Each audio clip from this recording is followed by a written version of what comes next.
ہماری ترقی میں کچھ مدد دے سکتے ہیں تو ہمیں ضرور انہیں قبول کر لینا چاہیے. یہ علم کے اندر مطلب کہ کوئی چیز جو ہے مطلب کسی کا ورثہ نہیں ہوتی ہے، نظریات کے اندر بھی کسی کا ورثہ نہیں ہوتی ہے.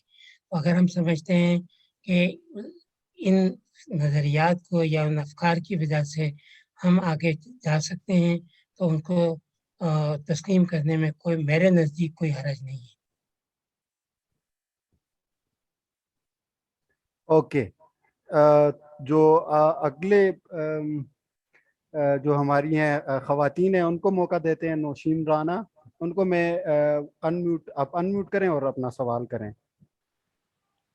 السلام علیکم.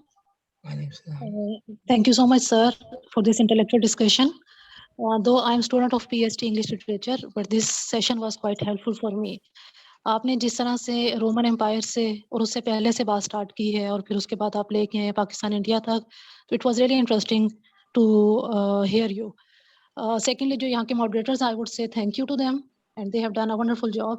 سر اسٹارٹ میں ایک آپ کے اسکالر نے ذکر کیا تھا کہ you would be discussing history from the perspective of post modernism. تو سر پوسٹ ماڈرنزم میں ایک ہمارے پاس اسکالر ہیں، انٹلیکچوئل ہیں، ڈیریڈا. ڈیریڈا یہ کہتے ہیں، جو فرینچ اسکالر ہے بیسیکلی، وہ یہ کہتے ہیں کہ آپ کی جو ہسٹری ہے دیٹ از سبجیکٹو، یعنی جو بھی ہسٹری لکھی گئی ہے لکھنے والے کی وہ سبجیکٹو اپروچ ہے. تو پھر اس کا مطلب یہ ہے کہ پھر تمہارے پاس کوئی اوتھینٹسٹی نہیں ہے. کوئی بھی ہسٹری ہمارے پاس آئی ہے، چاہے پاکستان کی ہے، انڈیا کی ہے، رومن امپائر کی ہے، تو اس کو ہم کس طرح سے چیک کریں گے کہ دیٹ ہسٹری اور that particular event is authentically described. تو اس کو سر پلیز کلیئر کر دیں because it is a kind of confusion for me.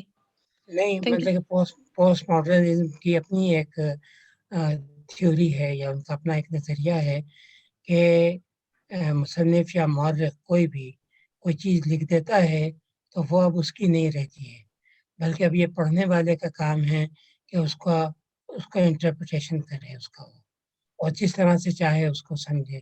تو میرے نزدیک یہ طریقہ کار جو ہے وہ بہت زیادہ کنفیوژن جو ہے وہ پھیلاتا ہے. تو ذاتی طور پہ میں اس کو تسلیم نہیں کرتا، کیونکہ اگر آپ اس کو مان لیں تو جیسا آپ نے کہا کہ پھر ہسٹری بھی، لٹریچر بھی، اس کی بھی کوئی اہمیت جو ہے وہ نہیں رہتی ہے اور اس کا کوئی امپیکٹ بھی مطلب کہ نہیں ہوتا ہے. لیکن یہ کہ نئے خیالات آتے رہتے ہیں، نئے افکار جو ہیں وہ آتے رہتے ہیں، لوگ ان کو قبول بھی کر لیتے ہیں. تو وہ ایک یہ تھیوری جو ہے پوسٹ ماڈرنزم کی، یہ کچھ لوگ ان کو بہت مانتے ہیں لیکن کافی لوگ ہیں جو اس کو تسلیم نہیں کرتے. ہم یہ کہتے ہیں کہ تاریخ کو مارکسی پوائنٹ آف ویو سے سمجھنا چاہیے اور تاریخ کو عام لوگوں کے نقطہ نظر سے سمجھنا چاہیے کہ تاریخ میں عام لوگوں کا کیا کردار رہا ہے جن کو اب تک تاریخ سے نکال دیا گیا تھا اور ان کا ذکر نہیں تھا، جن میں کسان ہیں، کاریگر ہیں یا مزدور ہیں. تو ان کو دوبارہ سے تاریخ میں واپس لانا، یا عورتیں ہیں کہ انہوں نے تاریخ کے بنانے میں کیا حصہ لیا. تو پوسٹ ماڈرنزم جو ہے وہ مطلب کہ اس نقطہ نظر کے بالکل خلاف ہے. اس لیے میں ذاتی طور پہ مطلب کہ اس کو تسلیم نہیں تھا. جی ڈاکٹر صاحب، بالکل. اگر ہم پوسٹ ماڈرنزم کو ہی سمجھ لیں تو پھر تو ہم کسی چیز پہ متفق ہو ہی نہیں سکتے. تو اگلے جو ہمارے ہیں ان کی طرف بڑھتے ہیں. ریاض شیخ، آپ انمیوٹ کریں اور کوشچن کر لیں. بہت شکریہ ڈاکٹر صاحب. یہ میں اپنے سوال پہ آنے سے پہلے جو نوشین نے بات کی تھی پوسٹ ماڈرنزم کی، تو میرے خیال میں اوور آل وہ جو آپ نے بات کی کہ یہ جو ہسٹری ہے اس کی انٹرپریٹیشن تو پھر حالات کے حساب سے ہوتی ہے کہ وہ ویو کیا دیکھنا ہے. مثلاً وہ جو فقہ کا بایو پولیٹکس کا ماڈل ہے اور ساری چیزیں وہ اس کا ہی اپنا حصہ ہیں.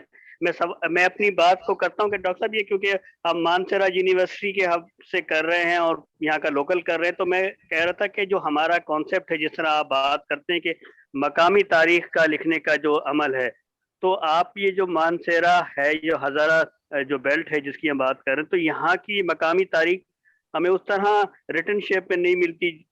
تو اس کے لیے ان سے کہیں گے کہ ہم کیا ماڈل اپنائیں کہ جس طرح جو ہے سید احمد شہید اور دوسری تحریکیں اس علاقے میں، ام کی ریاست اور یہ سارا، تو ہزارہ اور مانسہرہ کی ایک عوامی تاریخ جو ہے اس کے لیے یونیورسٹی اور آپ ان کو کس طرح ایڈوائز کریں گے؟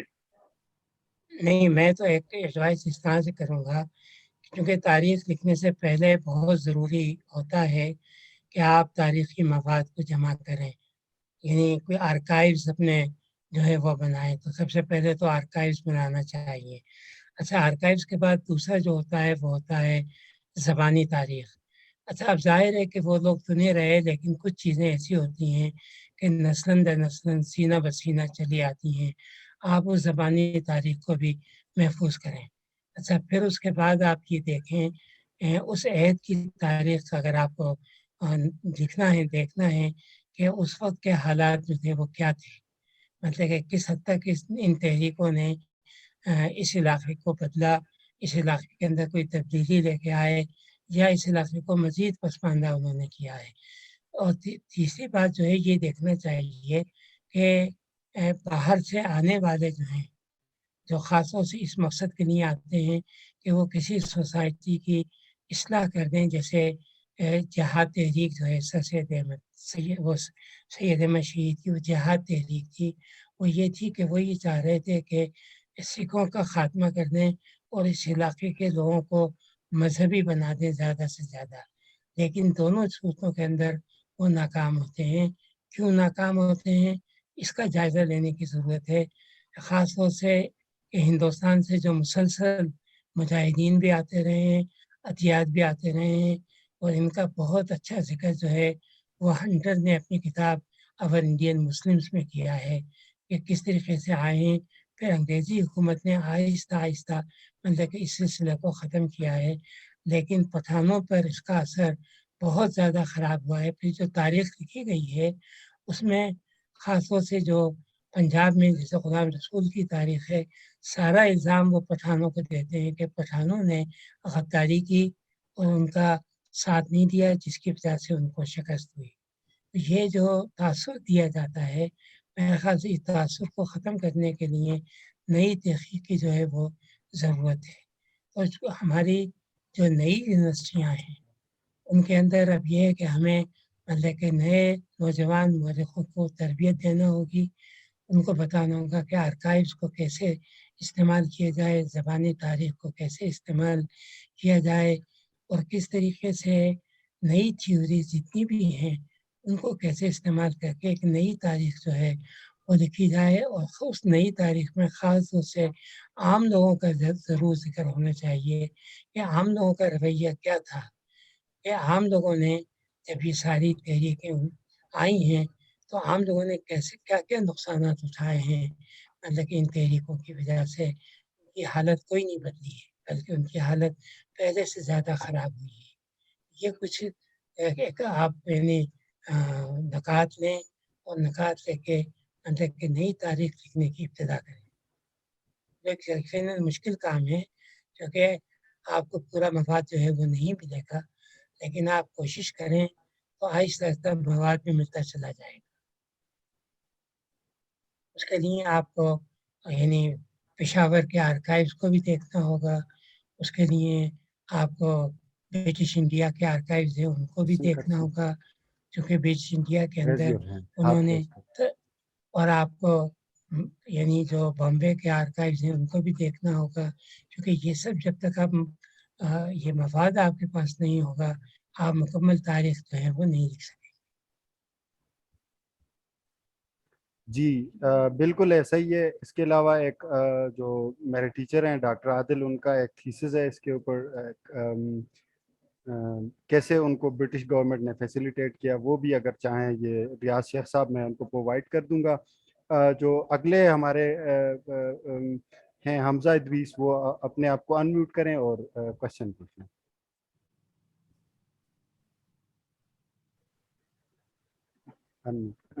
ڈاکٹر صاحب آپ نے بات کی تھی کہ مطلب جو تاریخ ہوتی ہے وہ کسی بھی قوم کو بدلنے میں یا اس کی تبدیلی میں اس کا تاریخ کا جو رول ہوتا ہے وہ سب سے اہم ہوتا ہے. اچھا اب ہم پاکستانی کنٹیکس میں جب دیکھتے ہیں کہ یہاں پر ایک تو ہمیں جو پہلے تو تاریخ کا جو سبجیکٹ ہے وہ تو ابھی ہمیں خال خال ہی دکھائی دیتا ہے، ٹھیک ہے، اور جو ہمیں پڑھائی بھی جاتی ہے وہ بھی مینیپولیٹڈ ہسٹری پڑھائی جاتی ہے. یعنی کہ جو تاریخ ہے، جو ہماری شناخت ہے، ہمیں وہی مینیپولیٹ کر کے پڑھائی جاتی ہے. تو یہ جو ہم دیکھتے ہیں، تو اس ساری تاریخ کے سبجیکٹ کو جو مشق کر کے پڑھایا جاتا ہے، اس تنزلی کے اسباب کیا ہیں سر؟ اور اس کے بعد آپ کیا دیکھتے ہیں فیوچر؟ کیونکہ ہم دیکھتے ہیں کہ عام طور پر اسٹوڈنٹ جو ہوتے ہیں وہ میٹرک یا ایف اے تک کی تعلیم حاصل کر پاتے ہیں، اور اس میں وہ ہی مینیپولیٹڈ ہسٹری پڑھتے ہیں. تو آپ کیسے دیکھتے ہیں سر؟ ہاں دیکھیں، ریاستی تاریخ پر یا روایتی تاریخ پر تو آپ کو اعتماد نہیں کرنا چاہیے.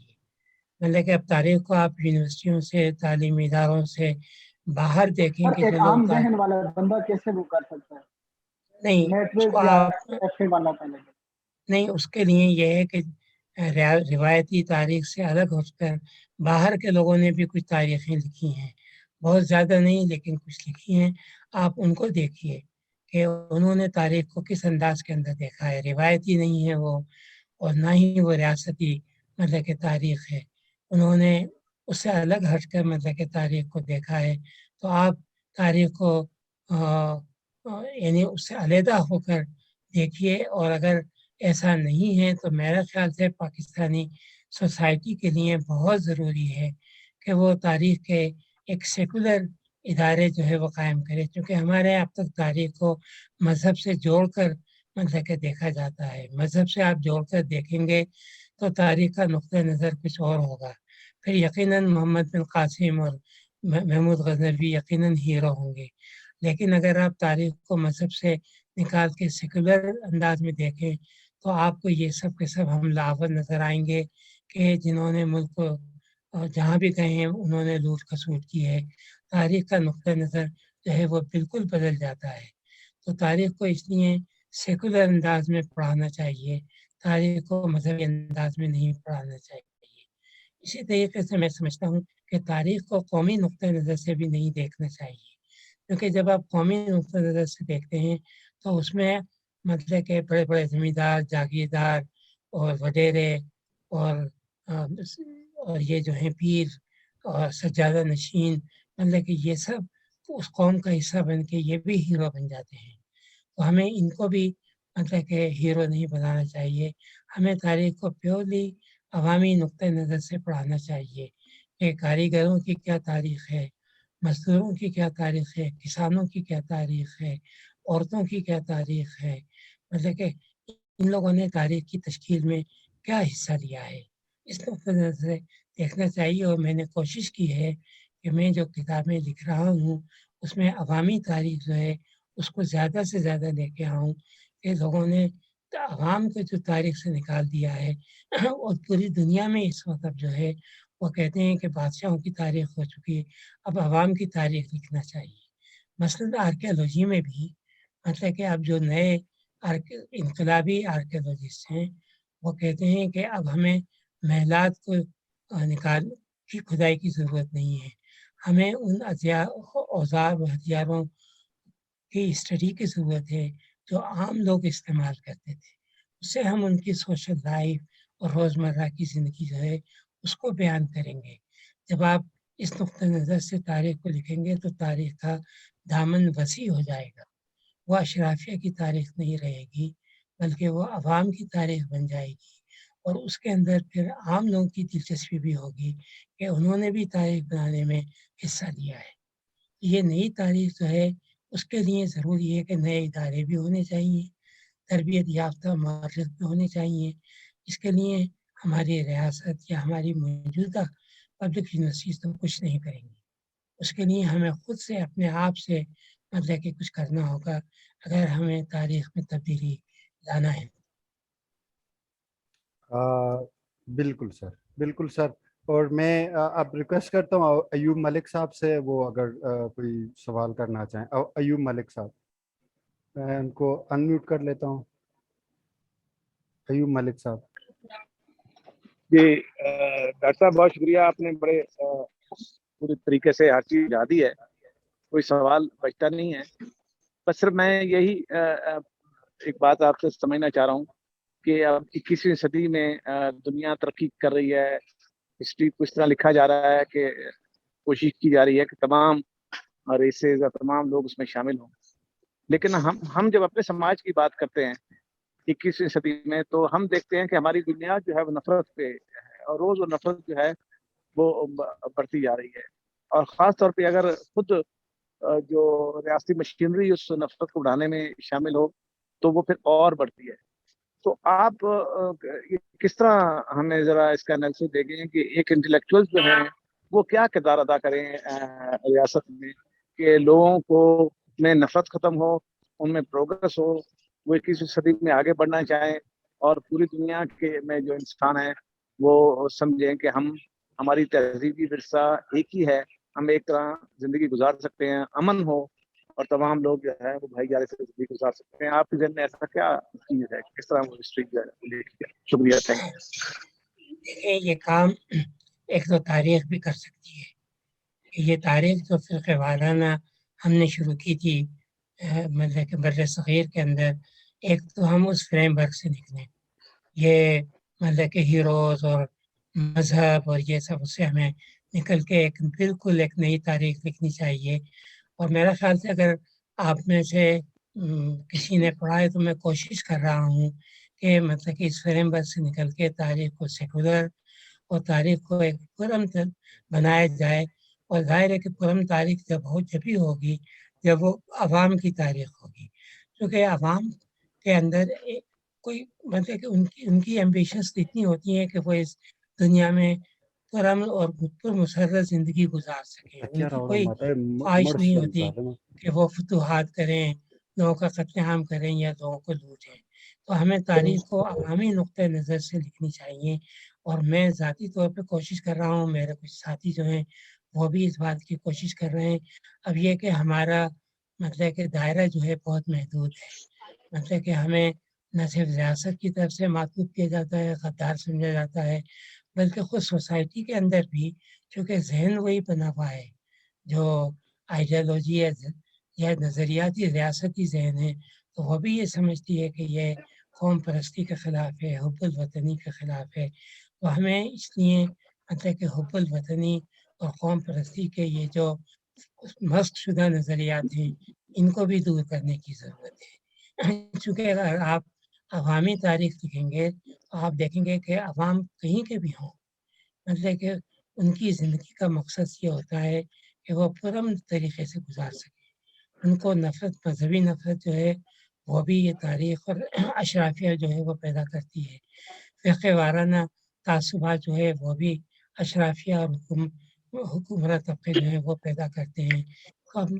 جو لٹریچر میں بھی مطلب کہ جو لٹریری لوگ ہیں جو افسانے لکھتے ہیں یا ناول لکھتے ہیں، ان کا بھی کام یہ ہے کہ وہ ان تمام چیزوں سے پرہیز کریں کہ جس کے اندر عصبیت ہو. اور جو تاریخ لکھتے ہیں ان کا بھی کام ہے کہ لوگوں کو یہ بتائیں کہ بھئی تمہاری اپنی زندگی ہے اور وہ پرامن گزارنی چاہیے، اور اس پرامن گزارنے کے لیے ایک دوسرے کی مدد کی بہت ضرورت ہے. آج مجھ میں کوئی مصیبت ہے تو آپ کو چاہیے کہ میری مدد کریں، کل آپ کو ضرورت ہوگی تو میں آپ کی مدد کروں. تو تاریخ کو ایک نئے انداز سے، تاریخ کو بھی اور لٹریچر کو بھی ایک نئے انداز سے لکھنے کی ضرورت ہے.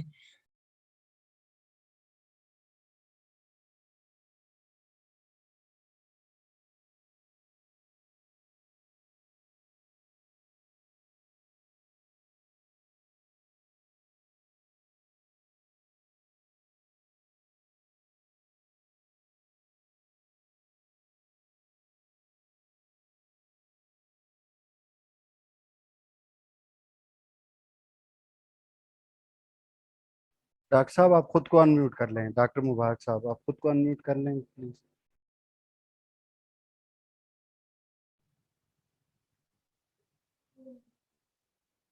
یہ اس سے پہلے میری آواز آ گئی تھی؟ جی سر، جی سر، جی کائنڈلی کنٹینیو کریں.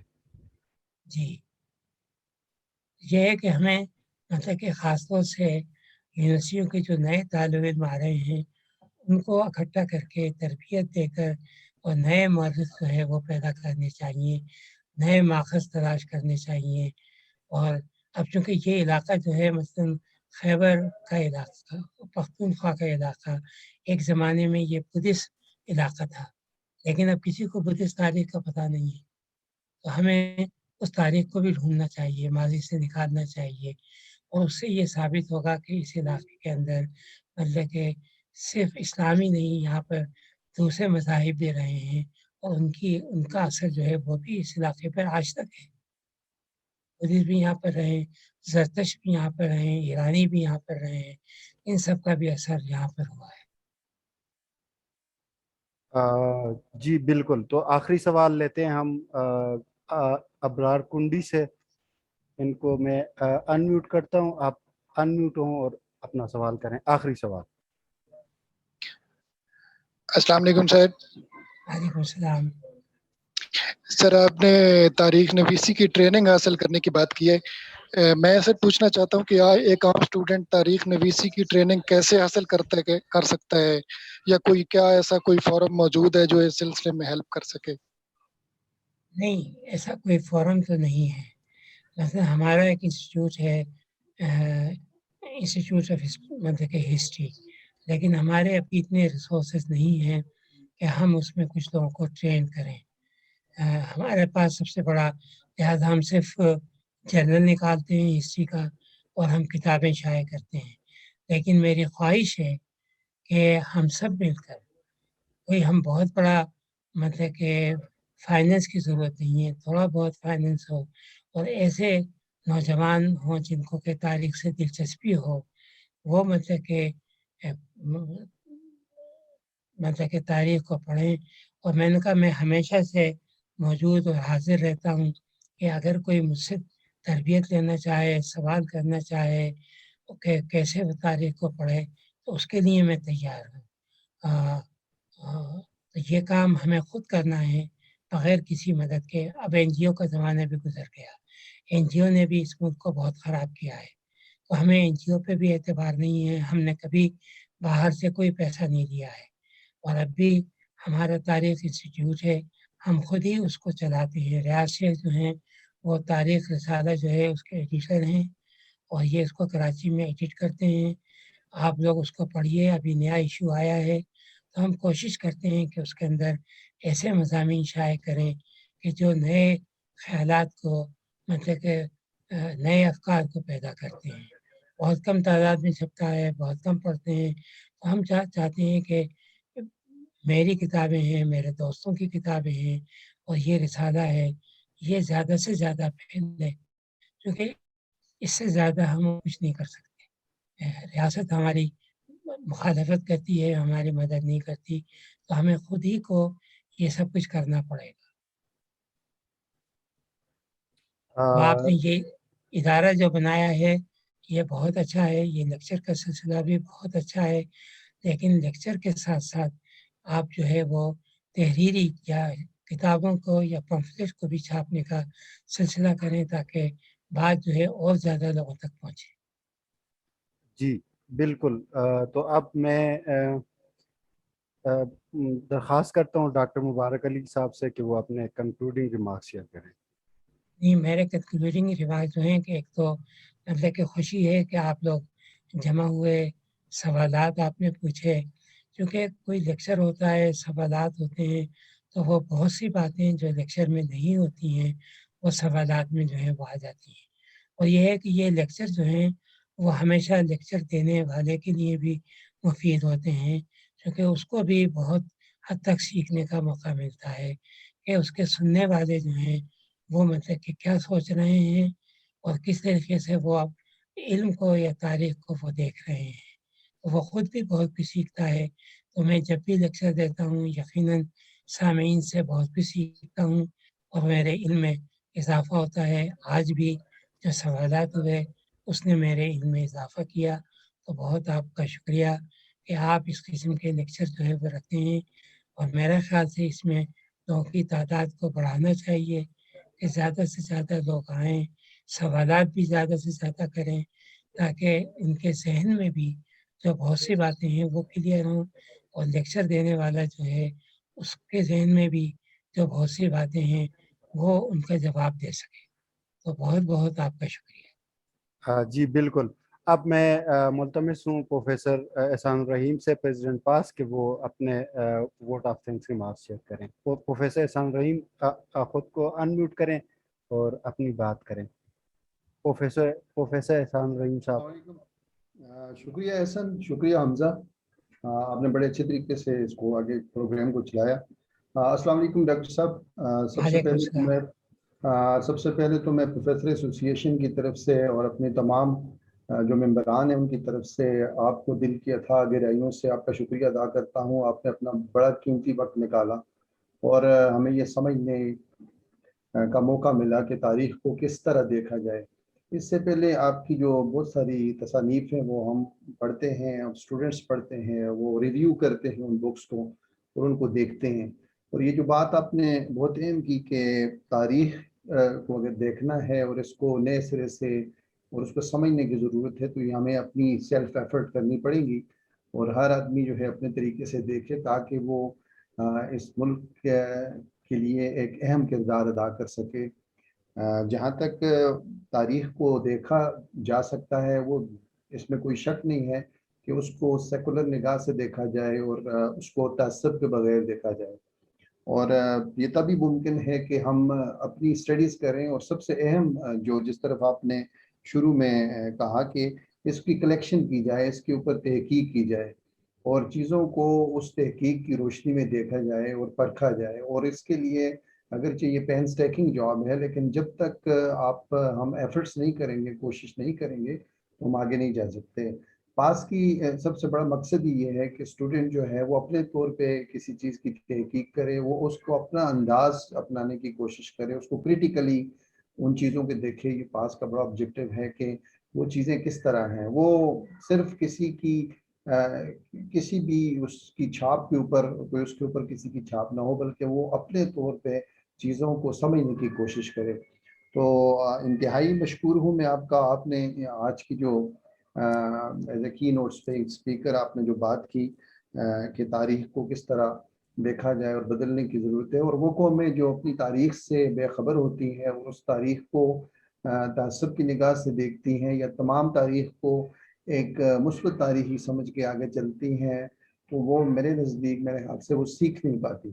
انہیں اپنی کامیابیوں ناکامیوں کو شامل کرتے ہوئے تاریخ کو سمجھنا ہوگا, تو تبھی اس تاریخ سے سیکھنا ہوگا. جس طرح آپ نے برطانیہ کے جو کچھ رائٹر ہیں ان کی بات کی, اسپیشلی کہ تاریخ کو ہندو تاریخ اور تاریخ کو مسلم تاریخ کے حوالے سے لکھا گیا. حالانکہ ہم بڑا حیرت ہوتی ہے کہ ایک سیکولر قومیں جنہیں ہم کہتے ہیں تو وہاں پر بھی کیونکہ وہ رول کرنے آئے تھے تو شاید اس نقطۂ نگاہ سے انہوں نے اس کو ایک نفرت کے انداز میں یہ میسج آگے دیا جس کی وجہ سے ہندو مسلم تنازعات بھی بعد میں جنم لیے.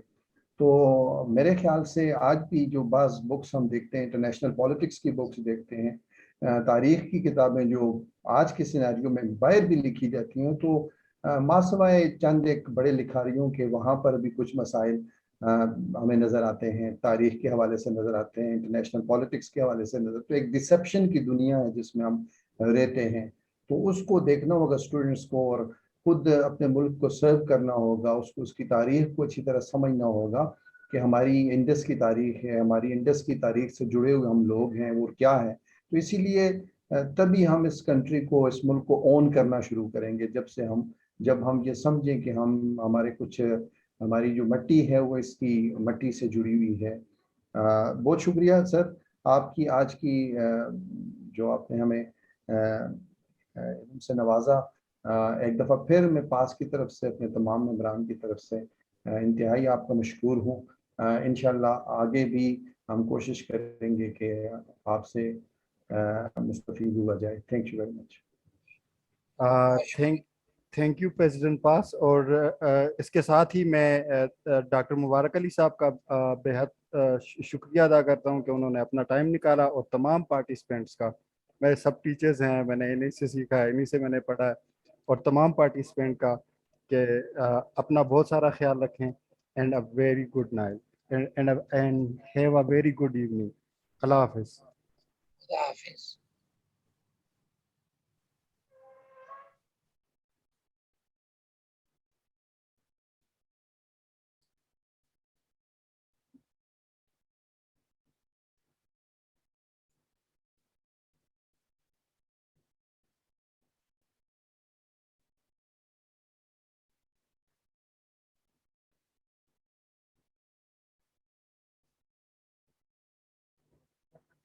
ریکارڈنگ کس طرح سیو کرنی ہے، سیو کس طرح کرنی ہے، ای ریکارڈنگ